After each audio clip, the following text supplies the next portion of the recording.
Dhurandhar the revenge part 2 movie review ఈ వీడియోలో చూద్దాం. వీడియోని ఎండింగ్ వరకు చూడండి, నచ్చితే సపోర్ట్ చేయండి. సో మెయిన్లీ థియేటర్లో నేనైతే హిందీలో చూసాను, బికాజ్ తెలుగులో అయితే ప్రజెంట్ రిలీజ్ కాలేదు, రిలీజ్ అవుతుంది ఇంకొద్ది సేపట్లో. సో మెయిన్గా మాట్లాడుకోవాలంటే ఫిలిం నాకు ఎలా అనిపించింది, నిజం చెప్పాలంటే ఫస్ట్ పార్ట్ ఎలా చూసానో అదే వైబ్ అయితే ఇచ్చింది ఈ ఫిలింలో సెకండ్ పార్ట్లో అని చెప్పుకోవచ్చు. సో ఫస్ట్ పార్ట్ వచ్చేసరికి నేను ఓటీటీలో చూసాను, కొంచెం బిజీ షెడ్యూల్స్ అని చెప్పొచ్చు. నా గురించి చెప్పుకోవాలంటే సో మెయిన్గా ఫిలిం స్టోరీ ఎలా ఉంటుంది అండ్ దాని ప్యాటర్న్ ఎలా ఉంటుంది ఏందనేది ఫుల్గా మాట్లాడుకుందాం. వీడియోని చివరి వరకు చూడండి. మై రివ్యూస్ ఛానల్ ఏమైనా కొత్త వాళ్ళు విజిట్ చేస్తున్నట్లయితే ప్లీజ్ సబ్స్క్రైబ్ చేసుకోండి అని చెప్తాను. ఓకే, బేసిక్గా ఫిలిం స్టోరీ ఎలా ఉంటుంది, స్టోరీ లైన్ నేను ఏం చెప్పాను, బికాజ్ మనకు ఎప్పుడైతే ఫస్ట్ ఫిలింలో ఎండ్ అవుతుందో సో అక్కడి నుంచి అయితే మనకు సెకండ్ ఫిలింలో ఈ ది రివెంజ్ ఫిలింలో మనకైతే స్టార్ట్ అవుద్ది. ఆ తర్వాత ఏమైంది ఏందనేది మీరు ఫిలిం చూసి తెలుసుకోండి అని చెప్తాను.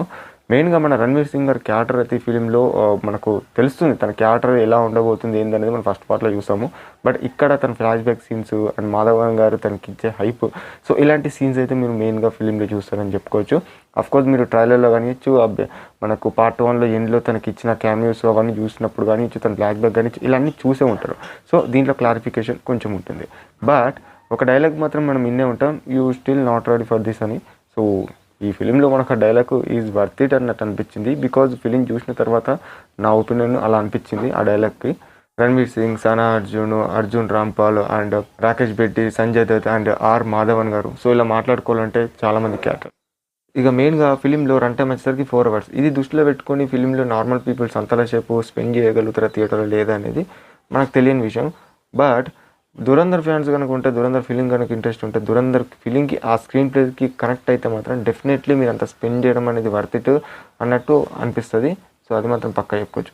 అండ్ మెయిన్లీ ఇంకా స్క్రీన్ ప్లే కానివ్వచ్చు, బ్యాక్గ్రౌండ్ మ్యూజిక్ కానివ్వచ్చు అండ్ ఓవరాల్గా సౌండ్ కానివ్వచ్చు వేరే లెవెల్లో ఉన్నది. ఎడిటింగ్ అంతా చాలా బాగా ఇంపాక్ట్ అనిపించింది ఫిలిం చూసిన తర్వాత.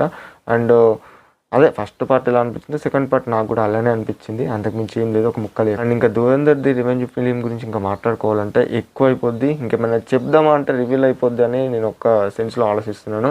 సో దట్ మీరు థియేటర్లో వెళ్ళి చూడండి, మీ ఫ్రెండ్స్తో అలా ఎంజాయ్ చేస్తారని చెప్పచ్చు.